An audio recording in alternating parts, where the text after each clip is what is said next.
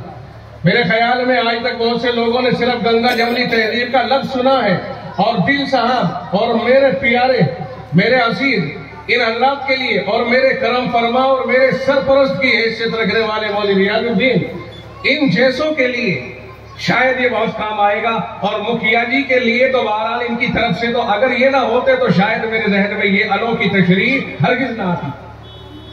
مکھیا جی، پپو صاحب، آپ کی برکت ہے کہ میرے ذہن میں گنگا جمنی تہذیب کا ایک مطلب آیا ہے، اس مطلب کو ذرا سن لیں، اگر وہ غلط ہو تو میری اصلاح کر دیں، اور صحیح ہو تو آئندہ آپ بھی اس کا یہ مطلب بیان کریں، اور امید ہے کہ دل صاحب اور میرے بھائی یہ سب اپنی شاعری کا حصہ بھی بنانے کی کوشش کریں گے اس مطلب کو، اگر صحیح ہوا تو۔ گنگا جمنی تہذیب ہندو مسلم پیار و محبت کا استعارہ ہے۔ ارے بھائی، گنگا کہاں ہے، جمنا کہاں ہے، سب ہمارے علاقے میں جا رہی ہے، اور علاقہ نہیں کہنا چاہیے مجھے، سب ادھر سے گزر رہی ہے جہاں ہم رہتے ہیں اس وقت میں، ورنہ علاقے گیدڑوں کے ہوتے ہیں، شیروں کے علاقے نہیں ہوتے، شیر جہاں جاتا ہے وہی اس کا اپنا علاقہ ہوتا ہے۔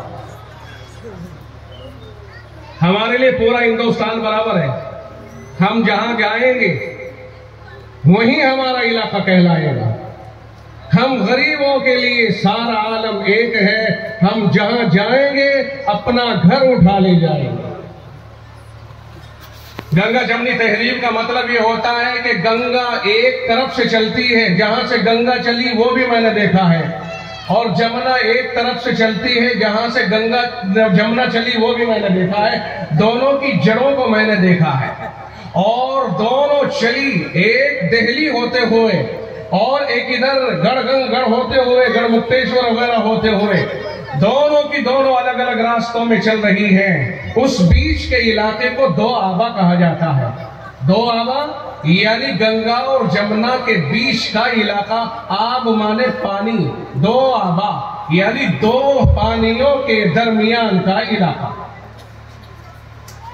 اب یہ گنگا ایک طرف سے چل رہی ہے اور جمنا دوسری طرف سے چل رہی ہے، چلنے کی ٹھکانہ الگ اور اس کا ٹھکانہ الگ، مگر دونوں چلتے چلتے خود یو پی ہی میں جا کر کے دونوں نے آپس میں معانقہ کیا ہے، ملاقات کی ہے، یعنی الہ آباد میں جا کر کے دونوں دریا ایک ہو گئے ہیں۔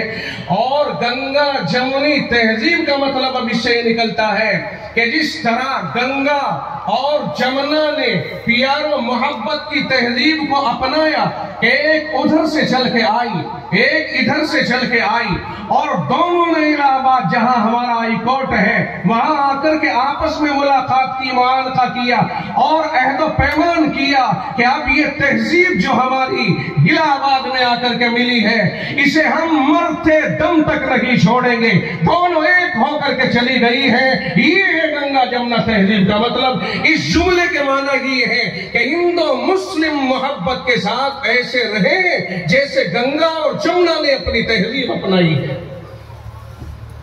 اگر سمجھ میں آیا ہو تو بتلائیے۔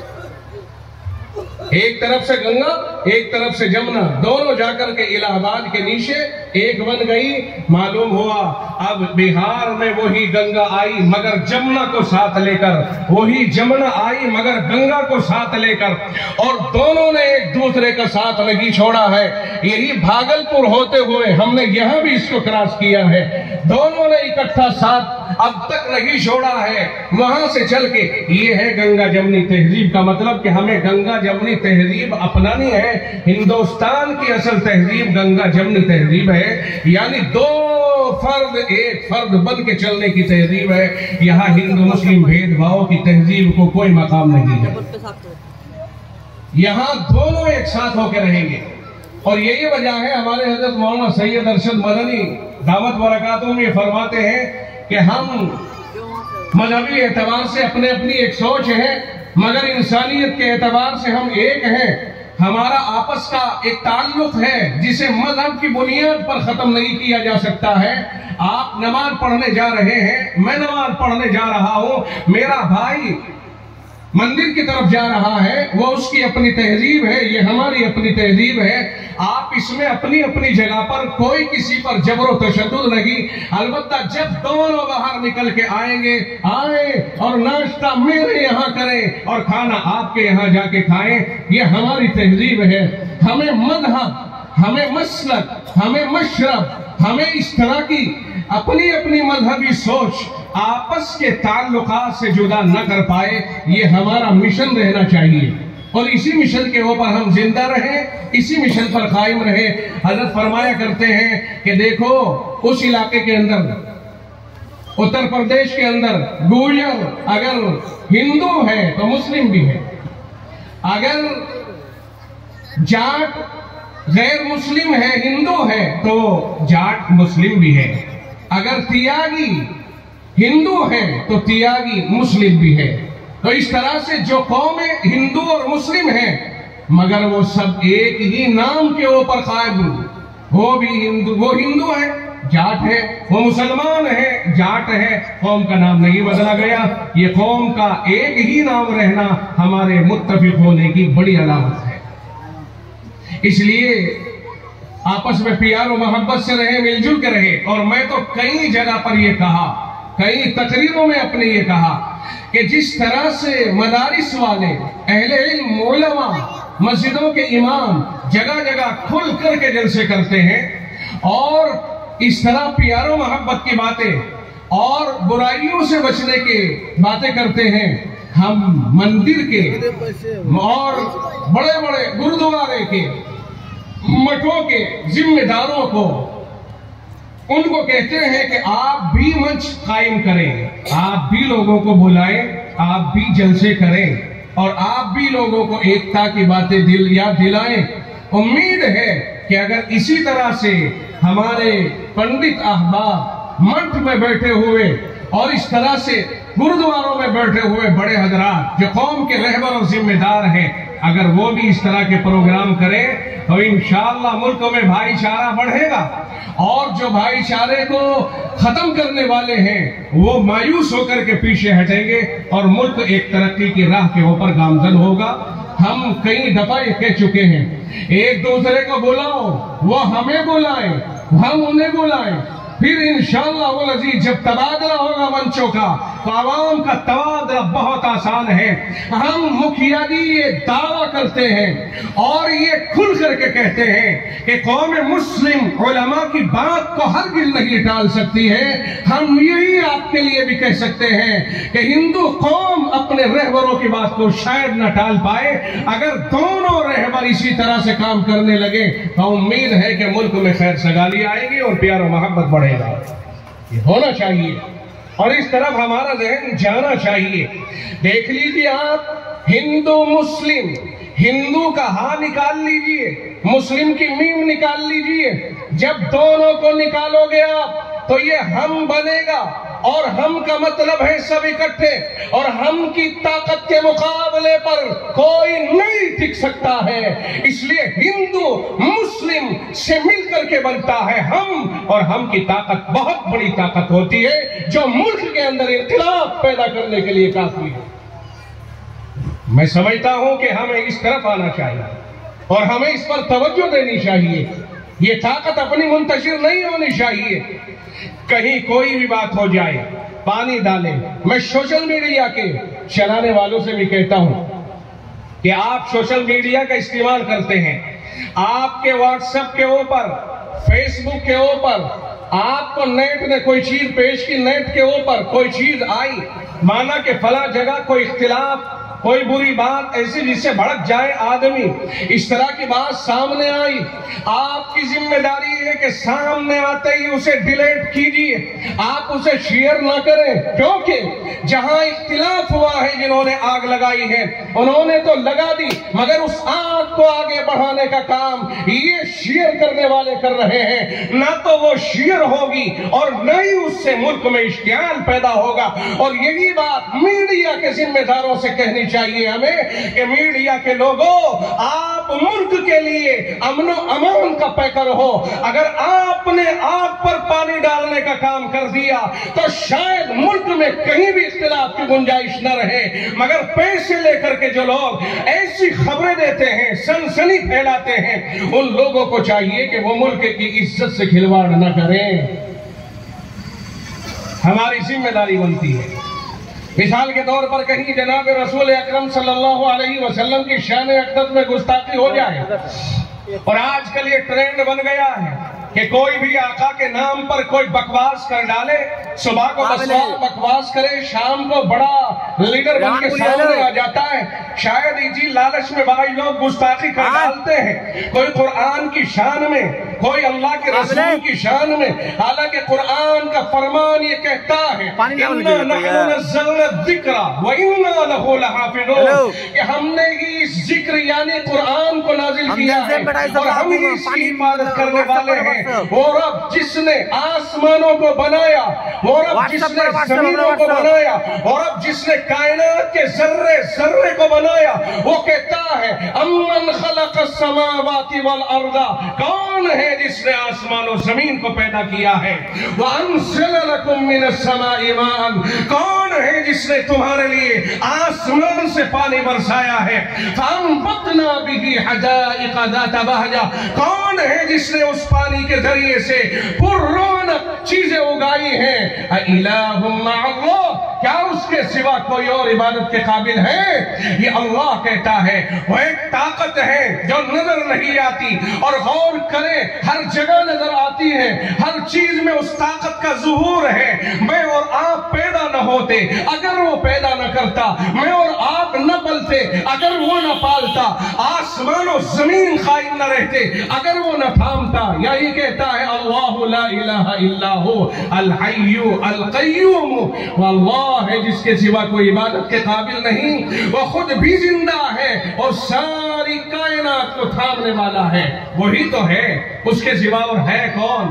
تو اللہ نے کہا ہے، یہ غلط فہمی تو ذہنوں سے کوئی نکال دے کہ پیغمبر کی شان میں گستاخی کر کے یا قرآن کی شان میں گستاخی کر کے یا قرآن کے خلاف تحریک چلا کے کوئی کامیاب ہو جائے گا۔ اگر کامیاب ہوتا تو وسیم رضوی ہو جاتا، جس نے کئی آیتوں پہ اعتراض جتایا اور نیا قرآن چھاپ کے لایا۔ پوچھئے کوئی اس سے کہ کیا اس کا چھاپا ہوا قرآن اس کی قوم نے بھی لیا ہے، اس کے گھر میں بھی قبول ہوا ہے؟ کہیں نہیں۔ جس رب نے قرآن کی حفاظت کا دعویٰ کیا ہے اسی رب نے ان مکتبوں کو قائم کرا دیا ہے، اور یہی سے قرآن کریم کی حفاظت کرنے والے قرآن کے حافظ پیدا کر رہا ہے۔ اس رب نے قرآن کو آزاد نہیں چھوڑا، کسی کے رحم و کرم پر نہیں چھوڑا ہے۔ وہ اگر چاہے تو بڑے بڑے لوگوں کو چھوڑ دے ایک طرف، اور جو رکشہ چلانے والے ہیں، جو مزدور کے بیٹے ہیں، جو غریب کے بیٹے ہیں، انہیں آگے بڑھائے اور قرآن کا حافظ بنا دے۔ یہی تو اس کی خدائی ہے کہ بڑے بڑے دولت مند سمجھنے والے ادھر بیٹھے رہ جاتے ہیں اور غریب غربا کو اللہ قرآن کریم کا حافظ اور محافظ بنا دیتا ہے۔ اسے کہتے ہیں خدا کی خدائی۔ وہ محتاج نہیں ہے، وہ خاندانوں، طاقتوروں اور حسین و جمیل و لہیم و شہیم کا محتاج نہیں ہے۔ اور جسے چاہے امام اسماعیل، عطا ابن ابی رباح اور اس طرح کے وہ علماء جن کا کائنات میں ڈنکا بجا ہے، اگر میں ان کے بارے میں آپ کو بتاؤں تو حیران ہو جاؤ گے۔ امام اسماعیل عطا ابن ابی رباح، عطا ابن ابی رباح مکہ مکرمہ کے قاضی ہیں، اور امام ابو حنیفہ رحمۃ اللہ علیہ سے جب پوچھا گیا کہ آپ عطا ابن ابی رباح کے بارے میں کیا کہتے ہو، امام ابو حنیفہ کے بھی استاد، تو کہتے ہیں ما رأیت مثل عطا، میں نے عطا ابن ابن ابی رباح جیسا متبحر عالم اور بڑا عالم روئے زمین پر نہیں دیکھا ہے۔ ایسے تو عطا ابن رباح علم کے اعتبار سے تھے اور فضل کے اعتبار سے اور حسن و جمال کے اعتبار سے بتاؤں، کالے سیاہ الٹا توا شرما جائے، چوندے لنجے، پیروں سے دونوں پیروں سے اپاہج، موٹے ہونٹ، ناک چپٹی ہوئی اور بعد میں چل کے نبی ہو گئے۔ یہ ہے عطا ابن رباح کی ظاہری شکل، اور وہ ہے وہ علم جسے اللہ نے ان کے ذریعے سے ان کے سینے میں ڈال کر کے اس کی حفاظت کا فریضہ انجام دلوایا ہے۔ اللہ تعالیٰ کسی کے پیروں کا محتاج نہیں، کسی کی طاقت کا محتاج نہیں، وہ رب اپنے قرآن کا خود ذمہ دار اور خود محافظ ہے۔ اس لیے کوئی گستاخی کرنے والا اپنے ذہن سے ہی نکال دے کہ صبح کو وہ گستاخ بنا اور شام کو نیتا بن گیا، یہ اس کی بھول ہے۔ گستاخ رسول کی تاریخ اٹھائیے، 1500 سال کی تاریخ مولانا بھری پڑی ہے اور کتابیں بھری ہوئی ہیں۔ جس نے بھی یہ احمق پن کیا ہے کہ اس نے اللہ کے رسول کی شان میں گستاخی کی ہے، اللہ نے اسے کیفر کردار تک پہنچا دیا ہے۔ نتیجہ کوئی بھی نکلا ہو، وہ اللہ کے عقاب اور اللہ کی پکڑ اور اللہ کے عذاب کا حقدار بن گیا ہے۔ محمد الرسول اللہ کی شان میں میرے رب نے گستاخی کرنے والے کو برداشت نہیں کیا ہے۔ حالات ایسے ہی بن گئے ہیں۔ کس کی شان میں گستاخی کر رہا ہے؟ وہ رسول رحمت جس کے در پہ دنیا رحمت کا انتظار کرتی ہے، جس کے در سے دنیا امن و امان کا درس حاصل کرتی ہے۔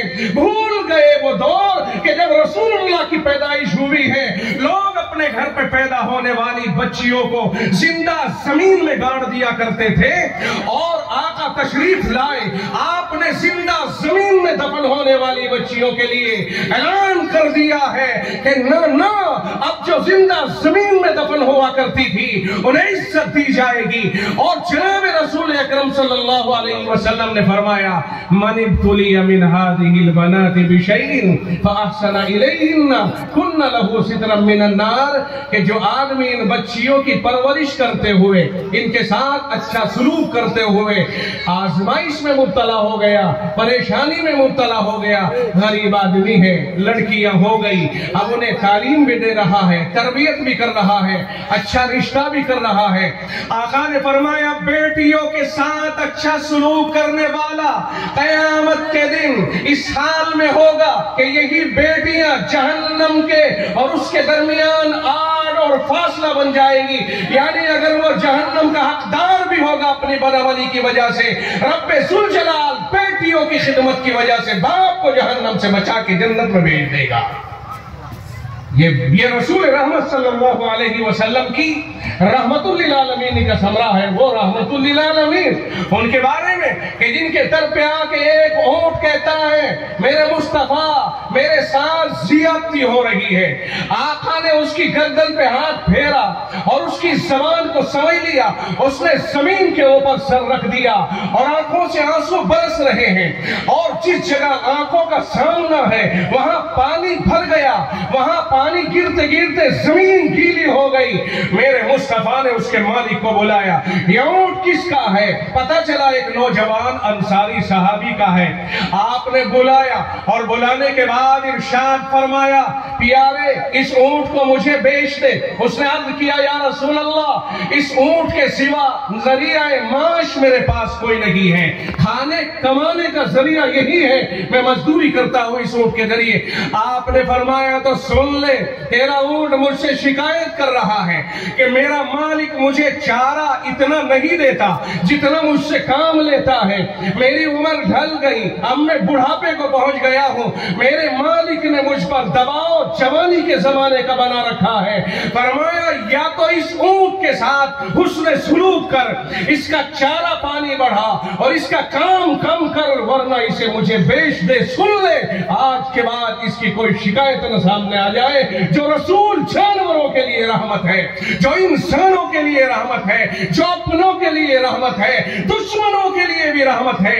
آپ جانتے نہیں ہو کہ صحن کعبہ کے اندر وہ کون سا ایسا شخص تھا جو آپ کو ستانے والا نہ کھڑا ہوا ہو۔ مکہ فتح ہوا، رسول اللہ کو ستانے والے آج صحن کعبہ میں بے بس کھڑے ہیں۔ آپ آپ نے ارشاد فرمایا من دخل دار ابی سفیان فہو آمن ومن اغلق بابہ فہو آمن ومن دخل المسجد فہو آمن. فرمایا سن لو، جو آدمی ابو سفیان کے گھر میں چلا جائے گا ہم اسے بھی امان دے دیں گے. ابو سفیان کہتے ہیں کہ میرا گھر چھوٹا ہے، میری قوم کی آبادی زیادہ ہے. آپ نے فرمایا جو مسجد حرام میں آ جائے گا ہم اسے بھی امن دے دیں گے اور اسے چھیڑیں گے نہیں. اس نے کہا یہ بھی چھوٹی ہے اور میری آبادی زیادہ بڑی ہے. آپ نے فرمایا جو اپنے گھر کے دروازے بند کر لے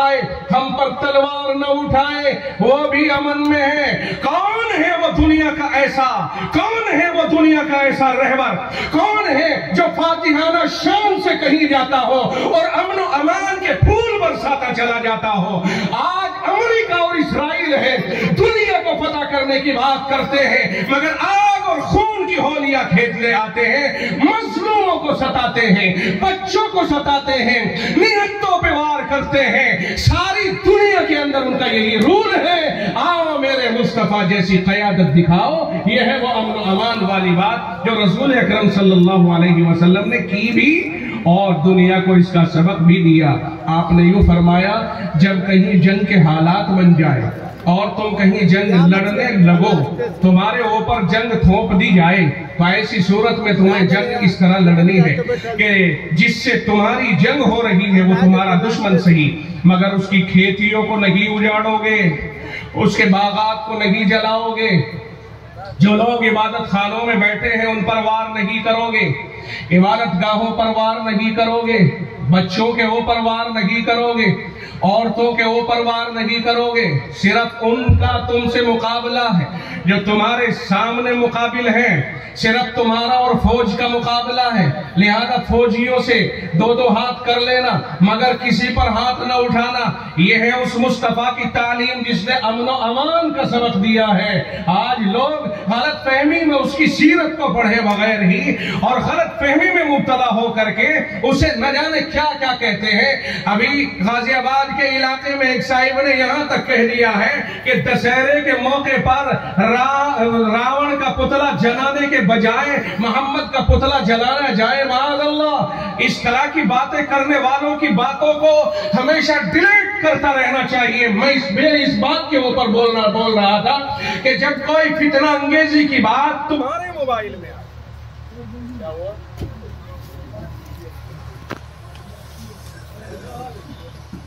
نہیں لائٹ آ گئی.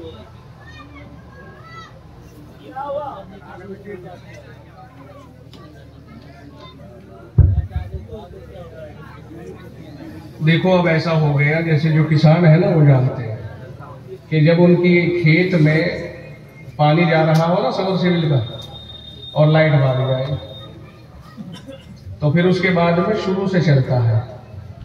اب یہ ہمارے یہاں تو کہوے کو بھی کھاڑ بھر گیا نہیں سمجھ میں آئی. تو اب تک تو گیئر تھا 5واں، اب پھر پہلے گیئر سے چلنا پڑے گا. تو ہم نے تو راجدھانی بنا دی تھی اپنی تقریر کو. ہم نے کہا یار ایسا ہے نا تھوڑے وقت میں زیادہ باتیں کر کے 8-9 گھنٹے میں بات کو نمٹا دے. جو بات ہم 1-1.25 گھنٹے میں کرتے اسے جلدی جلدی کہہ کے آدھے گھنٹے میں 15 منٹ نمٹا دے. مگر بھیا تم جانو لائٹ جیسے ہمیں دھوکہ دے کے بھاگی تھی، کیا بھروسہ کہ پھر بھاگ جائے. اس لیے کبھی کبھی جلسوں میں جنریٹر پر ہی 10-20 منٹ فالتو چلا لینی چاہیے کیونکہ ایسے دھوکے بہت دفعہ نظر آئے ہیں. اچھا صاحب، کیونکہ اس کا بٹن دوسرے کے ہاتھ میں ہے، وہ ہمیں نظر نہیں آ رہا کہ وہ کہتے میں ٹھہر جا، تو جب چاہے گا جب دبا دے گا. تو خیر مجھے پتہ نہیں بات کہاں چل رہی تھی، اب تم بتاؤ گے کہ بات کہاں چل رہی تھی.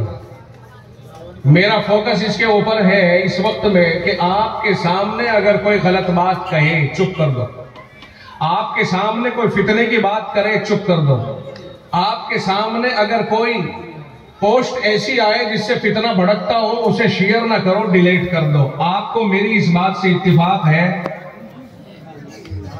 آج کے بعد کوئی فتنہ بازی کی اور اس طرح کی، جیسے مثال کے طور پر کہیں کوئی پھنس گیا اکیلا اور وہاں پکڑ کے بہت سارے لوگوں نے اسے مارنا شروع کر دیا.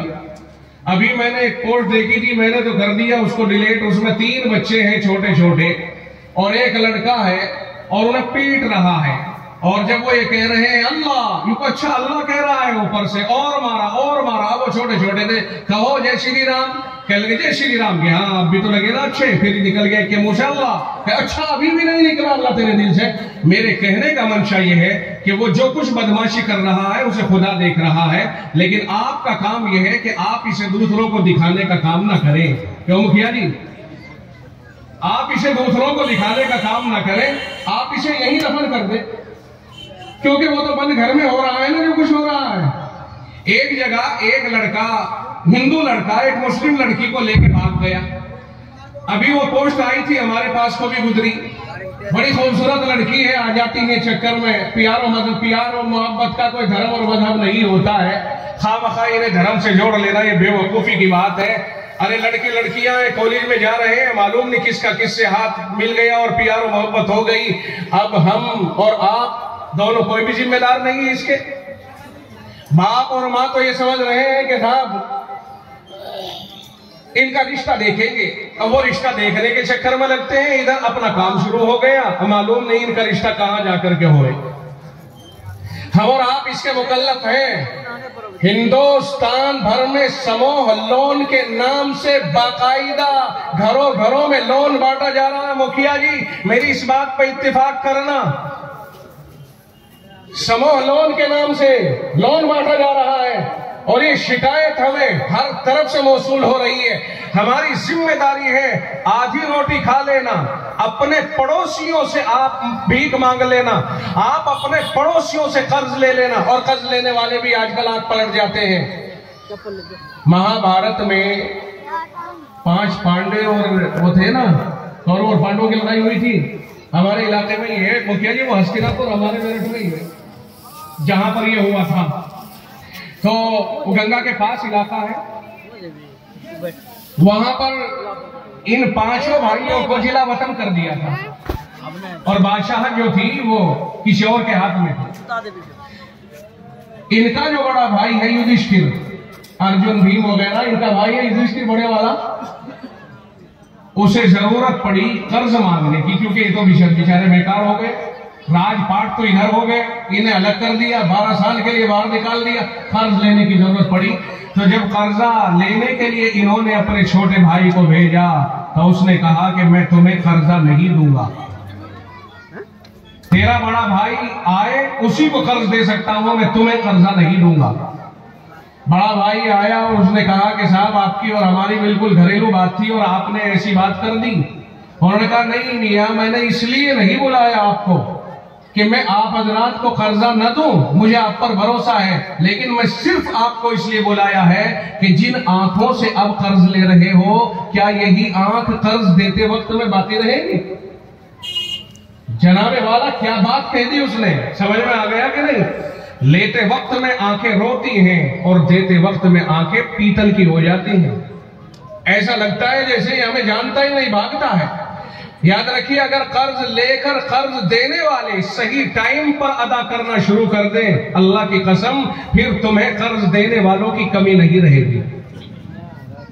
قرض تو اس لیے نہیں دیتے ہیں لوگ کہ اسے دیں گے 1 مہینے کے لیے، معلوم نہیں سال بھر بعد آئے یا نہ آئے، کچھ نہیں کہا جا سکتا ہے۔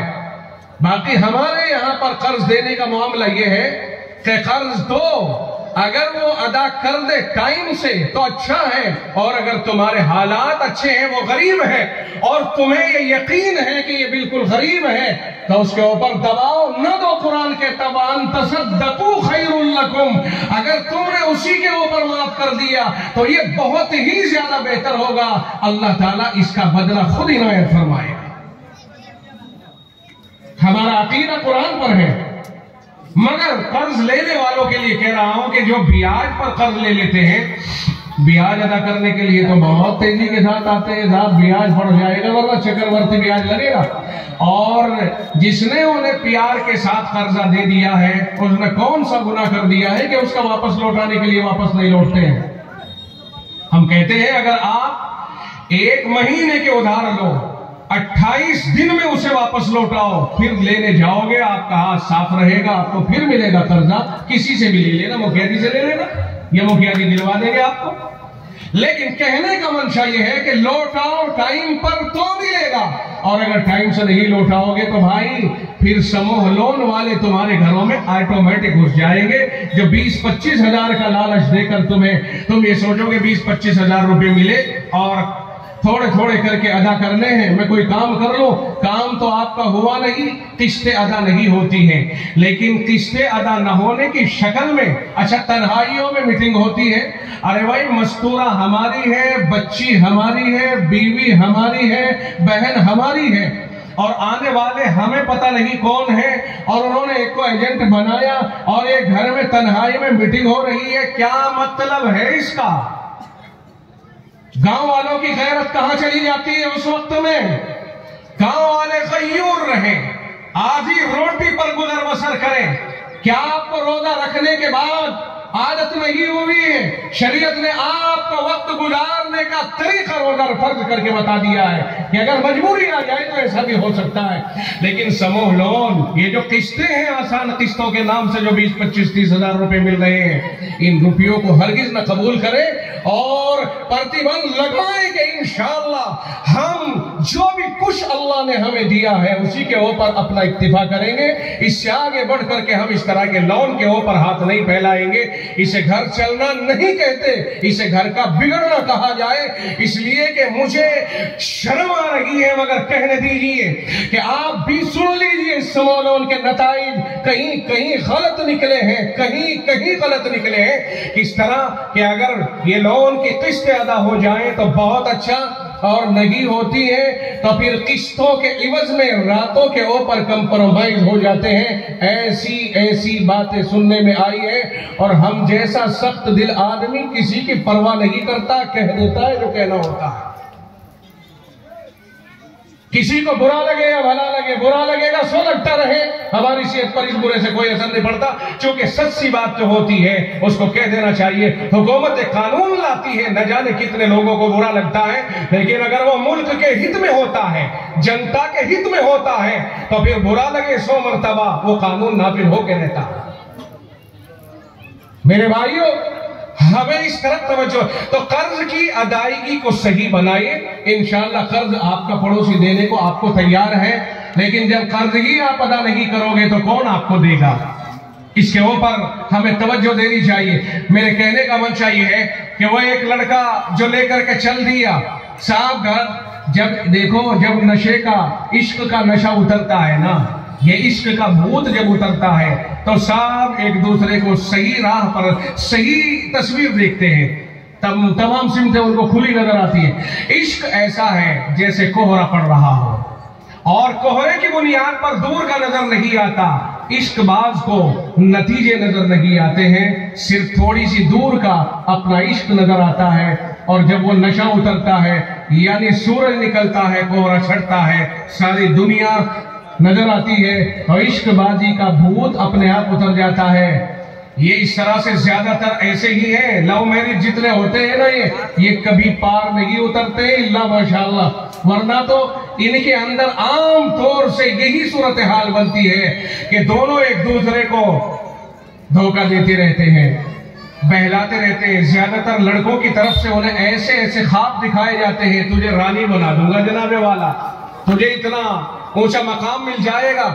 اب صاحب جب گھروں میں جہیز اور تلک کے اوپر مارا ماری ہوگی اور لڑکیوں کی عمریں نکلی جا رہی ہوں گی اور ٹائم سے لڑکیوں کی شادی نہیں ہو رہی ہوں گی تو یہ حالات بننا بہت آسان نظر آتا ہے۔ وہ لڑکی جانتی ہے کہ تیرے گھر میں انتظام ہے نہیں، اور سسرال والے اتنے بڑے ڈاکو ہو گئے کہ انہیں جب تک لاکھوں کی مالیت نہیں چاہیے وہ ہمیں لے جانے کو تیار نہیں ہے، تو وہ اپنا انتظام تلاش کرتی ہیں، اور جب اسے دوسرا آدمی بہت اچھی سی خواب سے دکھا دے، بہت اچھی سی راہ دکھا دے تو یہ اس کے ہاتھ میں ہاتھ دینا بہت اپنے لیے فخر سمجھتی ہے۔ میرے بھائی ان حالات میں ہماری بہت بڑی بھومکا ہے۔ مولانا تم جہیز کا جھگڑا چھوڑ دو، بچیاں ہماری عزت، بچیاں ہماری آبرو، بچیاں ہماری پگڑی اور دستار ہیں، یہ ہماری بچیاں باحیا ہیں، پیاری بچیاں ہیں، ملک کی بچیاں ہیں، یہ کوئی غلط قدم اٹھانا نہیں چاہتی، لیکن بسا اوقات انہیں ایسا لگتا ہے جیسا کہ ہماری مجبوری بن گیا ہو۔ اکثر علاقوں کے اندر اس جہیز نے ہمیں پھانسی کے پھندے پر چڑھا دیا۔ لوگ کہتے غریب غریب کوئی نہیں ہے، جہیز کا جھگڑا چھوڑ دو، غربت کہیں نہیں ہے۔ لڑکیوں کی شادی کرنے کے لیے آدمی کماتا چلا جاتا ہے۔ قرآن کریم نے کہا وَاتَّقُوا فِتْنَةً لَا تُصِيبَنَّ الَّذِينَ ظَلَمُوا مِنْكُمْ خَاصَّةً، ایسے فتنوں سے بچو جو تم میں سے صرف ظالموں کی حد تک محدود نہیں رہے گا، آگے بڑھے گا اور معاشرے کو اپنی لپیٹ میں لے لے گا، اور پورا معاشرہ اس سے متاثر ہو کر کے تباہ کاریوں میں مبتلا ہو جائے گا۔ اس لیے ایسا کوئی عمل کرنے سے بچا جائے جس عمل کی بنیاد پر معاشرے کے اندر کوئی ایسا قدم اٹھے جس سے پورے معاشرے کے اندر ہاہاکار مچ جائے۔ ہم سمجھتے ہیں کہ جہیز کے اوپر کوشش کی جائے، یہ پڑھے لکھے ہیں۔ ابھی ایجوکیشن کی بات ہو رہی تھی، میرے دل کی بات تھی جو مکھیا جی نے کہی ہے، میں وہ کہنا چاہ رہا تھا، مگر چونکہ مکھیا جی نے کہہ دی ہے وہ بات، اس لیے میں دوبارہ اس بات کو اگر کہتا ہوں تو تحصیل حاصل لازم آئے گا، مگر تھوڑا سا اضافہ کرتا ہوں۔ اگر اجازت ہو حضرت والا تو میں تھوڑا سا اس میں اضافہ کرتا ہوں۔ ہمارے مکھیا جی نے قافیہ بنائی اور ہم اسے شرح جامی بنا رہے ہیں، یعنی مکھیا جی نے تھوڑے سے الفاظ کہے مگر سونے کے الفاظ تھے، ہم اسے چاندی کے ریٹوں میں بدل رہے ہیں تاکہ نوٹ زیادہ نظر آئے۔ بات سمجھ میں آ گئی جی؟ بات تو بہت مختصر تھی مگر اتنی جامعیت تھی اس بات کے اندر جو بہت ساری باتوں کو اپنے پیٹ میں چھپائے ہوئے ہیں۔ میں اس بات کو اس طرح بڑھاتا ہوں آگے کہ ایجوکیشن، تعلیم اور شکشا یہ بہت ضروری چیز ہے۔ جس قوم میں شکشا لگی ہے انہم الا کالانعام، وہ جانوروں کی طرح سے جی رہی ہے، جانوروں جیسا برتاؤ ہے ان کا۔ بھائی شکشا لگی، تعلیم لگی تو انہیں کیا معلوم کہاں کب کیا کرنا ہے؟ ان میں اور جانوروں میں کوئی فرق نہیں، لیکن کوئی جانور بھی اگر سکھا دیا جائے شکشا سے، اس کو بھی آراستہ کر دیا جائے تو پھر یاد رکھیے وہ جانور بھی قیمتی بن جاتا ہے۔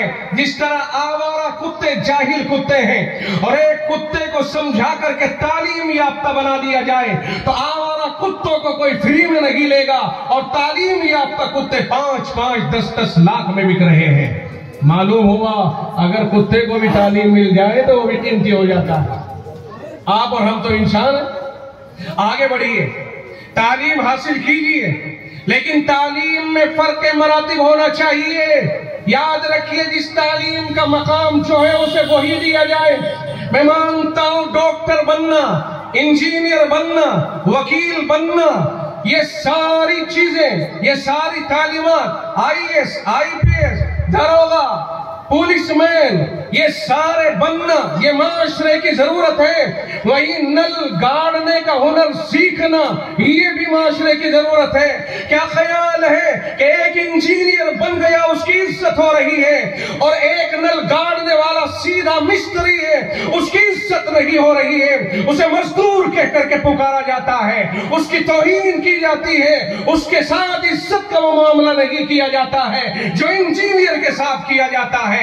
میں کہتا ہوں اس کا دل نہ توڑیے، اسے پانی آپ نے دیا ہے، وہ ڈائریکشن دے رہا ہے تو بڑا قیمتی ہو گیا، اور یہ باقاعدہ محنت کر رہا ہے، اس کی کوئی قیمت ہی نہیں رہی ہے۔ رسول اکرم صلی اللہ علیہ وسلم نے فرمایا ایک مزدور سے جب آپ نے مسافہ کیا، جب آپ ہجرت کر کے مدینہ تشریف لے گئے، ایک مزدور سے مسافہ ہوا، اس کے ہاتھ بہت ٹائٹ تھے، آپ نے اس سے پوچھا، ہاتھ تھام لیے اور یہ پوچھا کیا کرتے ہو؟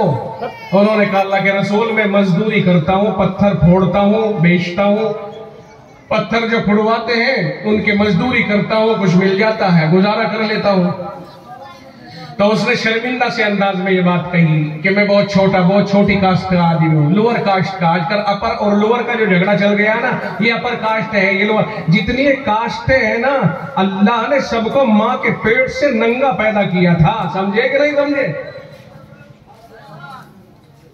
اور رسول اکرم صلی اللہ علیہ وسلم نے فرمایا یحشر الناس یوم القیامت حفاة عراة غرلا، قیامت کے دن اللہ تعالی جب انسانوں کو دوبارہ زندگی دے گا حساب و کتاب کے لیے تو ننگے پیر ننگے بدن ختنہ کی کھال بھی وہیں لگی ہوئی ہوگی، جیسے ماں کے پیٹ سے نکلا تھا ویسے ہی اسے اٹھائے گا۔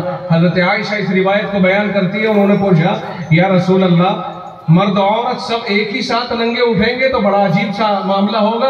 آپ نے فرمایا عائشہ الامر اشد من ان ينظر بعضهم الى بعض، معاملہ اتنا سخت ہوگا کہاں کسی کو کسی طرف دیکھنے کی پڑی ہوگی، قیامت کا دھماکہ بڑی خطرناک چیز ہوگی، وہاں بڑا عجیب و غریب ماحول ہوگا۔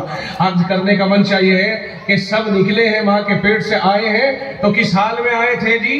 کسی کے پاس کوئی پوشاک نہیں تھی، پھر آگے چل کر کے صاحب اپنے اپنے اعتبار سے لوگوں نے کاشت بنا لی ہے۔ اللہ نے کاشت میں پیدا نہیں کیا ہے، اللہ نے انسان پیدا کیا ہے۔ اب اس طرح سے ہم اپر اور لوور کی باتیں کر کے دوسروں کی توہین کریں، برادریوں میں تقسیم ہو کر کے برادریوں کی توہین کریں، یہ صاحب شیخ ہے، یہ انصاری ہے اور یہ فلاں ہے، یہ فلاں ہے، اس کی اجازت شریعت نہیں دیتی ہے۔ اللہ کہتا ہے ان اکرمکم عند اللہ اتقاکم، اللہ کے نزدیک تم میں سب سے بلند عزت والا وہ ہے جو اللہ سے سب سے زیادہ ڈرنے والا ہو۔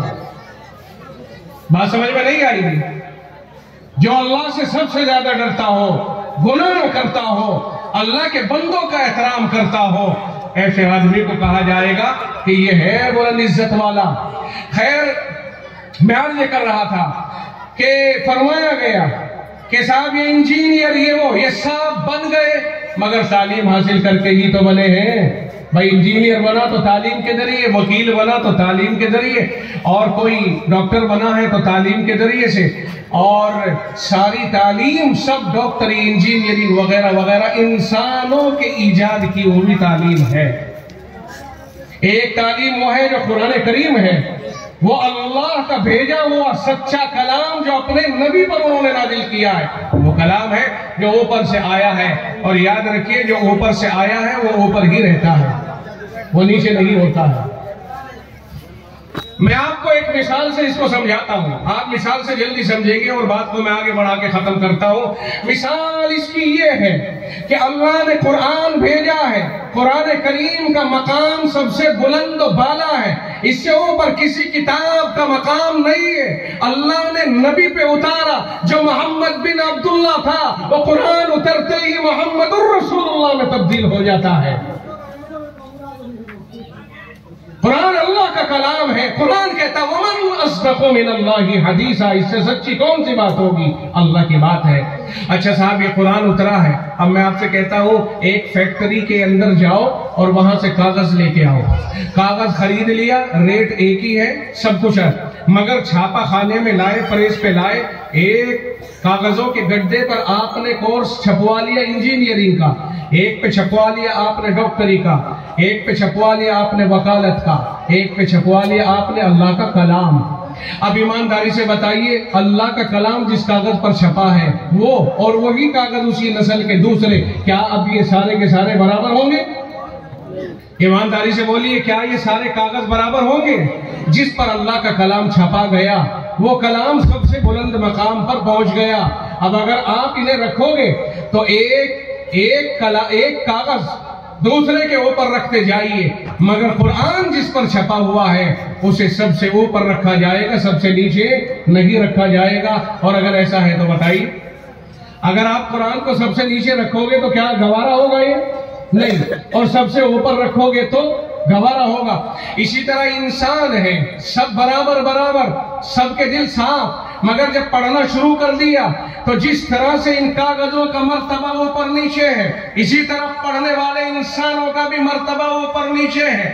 اللہ کے نبی نے اسی کو فرمایا خیرکم من تعلم القرآن وعلمہ، تم میں سب سے بہتر وہ ہے جو قرآن کو پڑھے اور پڑھائے، سب سے بہتر کہا ہے۔ اس کا مطلب یہ ہوا یہ جو نیچے والے ہیں یہ بھی بہتر ہے۔ ڈاکٹر بہتر، انجینئر بہتر، آئی ایس بہتر، آئی پی ایس بہتر، وکیل بہتر، جج بہتر، مگر قرآن کیا کہتا ہے؟ اللہ کے نبی کیا کہتے ہیں؟ اسے سمجھنا ہے۔ اللہ کے نبی نے فرمایا یہ سب بہتر، پر ان میں بھی بہتر وہ ہے جو قرآن پڑھنے پڑھنے اور پڑھانے والا ہو. یعنی دنیا میں جو علم حاصل کرنے والے ہیں بہتر تو سب ہیں, اچھے تو سب ہیں, مگر سب سے بھی اچھا جو ہے وہ قرآن کو پڑھنے اور پڑھانے والا ہے. اس لیے ہمیں قرآن کے نیچے ہی سب کو رکھنا ہے, قرآن کے اوپر کسی کو نہیں کہنا. اور دیکھو اعلیٰ تعلیم وہ ہے جس کا مقام اعلیٰ ہے. آج کل یہ بھی مرض لگ گیا ہے اعلیٰ تعلیم یافتہ, اعلیٰ تعلیم یافتہ. اعلیٰ تعلیم وہ ہے جو اللہ نے بھیجی ہے, سب اس سے نیچے نیچے ہیں. خوب اچھی طرح یاد رکھ لینا اس کو. قرآن کریم ساری چیزیں سکھاتا ہے. دنیا میں کوئی کتاب ایسی نہیں جو قرآن کریم سے زیادہ شکشا دینے والی ہو. قرآن کہتا پڑوسیوں کے ساتھ اچھا سلوک کرو. قرآن کہتا ہے پڑوسیوں کے ساتھ بھی اچھا سلوک کرو. قرآن کہتا ماں باپ کے ساتھ اچھا سلوک کرو. قرآن کہتا استاد کے ساتھ اچھا سلوک کرو. قرآن کریم بتاتا ہے کہ بیاج خوری مت کرو, سٹے مت لو, جواری مت بنو, شرابی مت بنو. پیار و محبت سے اپنے وطن کی عزت کرو اور سب کی عزت کرو, کوئی مسلم ہو یا ہندو. قرآن بتاتا ہے کہ عزت و احترام تو سبھی کا ہوگا انسانیت کی بنیاد پر. یہ ساری چیزیں قرآن کریم نے بتائی. اگر کوئی بھوکا پریشان حال ہے, اس کی پریشانی میں کام آؤ, مذہب اس کا کچھ بھی ہو. اللہ کے نبی علیہ السلام نے فرما دیا لیس المؤمن الذی یشبع وجارہ جائع الی جنبہ. فرمایا وہ آدمی مومن کہلانے کے قابل نہیں ہے جو خود اپنا پیٹ بھر کے سو جائے اور پڑوسی اس کا بھوکا رہے, وہ پریشان حال رہے. یہ کون کہہ رہا ہے؟ جناب محمد الرسول اللہ صلی اللہ علیہ وسلم فرما رہے ہیں. اور حدیث کی تحقیق کی گئی تو پتہ چلا کہ اس میں پڑوسی چاہے مسلم ہو یا ہندو, سکھ ہو یا عیسائی, یہودی ہو یا کوئی بھی, پڑوسی بہرحال پڑوسی ہوتا ہے. جو بھی تمہارے پڑوس میں ہو اسی کی مدد کا اس حدیث پاک میں حکم ہے. اب بتائیے اس سے زیادہ رہنمائی کرنے والا کچھ اور ملے گا آپ کو؟ اس لیے یہ نیچے نہیں بلکہ سب سے اوپر ہے. یہ تعلیم ایسی ہے جو انسان کو انسانیت عطا کرتی ہے. ہم نے تعلیم یافتہ تو بہت دیکھے ہیں, مگر اعلیٰ تعلیم یافتہ قرآن کریم کے بغیر نہیں ہو سکتا ہے. جو اعلیٰ تعلیم یافتہ قرآن سے ہٹ کر کسی کو مانتے ہیں, اس کا مطلب یہ ہوا قرآن کریم کی توہین کر رہے ہیں. مولانا بہت صاف ستھری بات ہے, ہوگا جو ہوگا, کہنے والا ہوگا جو ہوگا. مذاق نہیں ہے, یہ قرآن کریم ہے, اللہ کا کلام ہے جو محمد الرسول اللہ پر قرآن نازل کرنے کے لیے میرے پروردگار نے محمد الرسول اللہ کا 3 بار آپریشن کرایا ہے. 3 بار آپریشن کر کے جب رسول اللہ کا سینہ قرآن کریم کا متحمل ہو گیا, جب قرآن اتارا ہے. کہاں ہے آپ اور ہم؟ اللہ نے قرآن کو رسول اللہ پر جب اتارا, جب 3 مرتبہ آپریشن کر کے آپ کو اس لائق بنا دیا کہ اب یہ قرآن کا بوجھ اٹھا سکیں گے. ہاں جی, اس لیے قرآن سب سے بلند عزت ہے اور سب اس کے نیچے ہیں. باعزت ہے سب, میں بار بار آپ کو کہہ رہا ہوں, باعزت ہے سب مگر قرآن سب سے عزت دار. باعزت ہے سب مگر قرآن پڑھنے پڑھانے والا سب سے عزت دار. اس کو سمجھا جائے. اور آگے بڑھ کر کے ایک بات اور کہیں, ٹائم مجھے معلوم ہے بہت ہو گیا ہے, مگر یہ ٹائم میں نے نہیں کیا ہے, یہ ٹائم آپ نے کیا ہے. نہیں سمجھ میں آئی؟ یہ ٹائم میرا کیا ہوا نہیں ہے, یہ ٹائم آپ کا کیا ہوا ہے. نہیں سمجھ میں آئی؟ خیر, اب میں آخر کرتا ہوں اور بات کو ختم کرتا ہوں. رسول اللہ کا فرمان آپ کو سمجھ میں آ گیا کہ پڑوسیوں کے ساتھ اچھا سلوک کریں. پڑوسی کوئی بھی ہو, اس سے کوئی مطلب نہیں, ٹھیک ہے جی, کوئی بھید بھاؤ نہیں ہے. اور یہ بھی آگے آپ کو سمجھ میں کہ گنگا جمنی تہذیب کا کیا مطلب ہے. پیار و محبت کو انتہا تک پہنچا دو کہ جدا ہی نہ ہو. دھرم اپنا اپنا مگر پیار اکٹھا رہے گا. پیار میں کوئی فرق نہیں آنے دیا جائے. تعلیم کے اعتبار سے تعلیم یافتہ ہونا ہمارا بہت ضروری ہے, لیکن جب تک ہم میں جہیز کی بیماری رہے گی, تعلیم یافتہ بھی اس جہیز کی وجہ سے بہت سے ایسے کام کرتے رہیں گے جو ان کی شان کے مناسب نہیں ہوگا. پڑھا لکھا آدمی ہے اور جہیز کے لیے بے قرار ہے. جو جتنا پڑھا لکھا اتنا ہی صاحب جہیز کا بڑا لالچی. کہا صاحب انجینئرنگ کا کورس کر لیا تو اس کا مطلب یہ تھوڑا ہی ہے کہ قوم کو لوٹنے والا کورس پڑھایا آپ نے.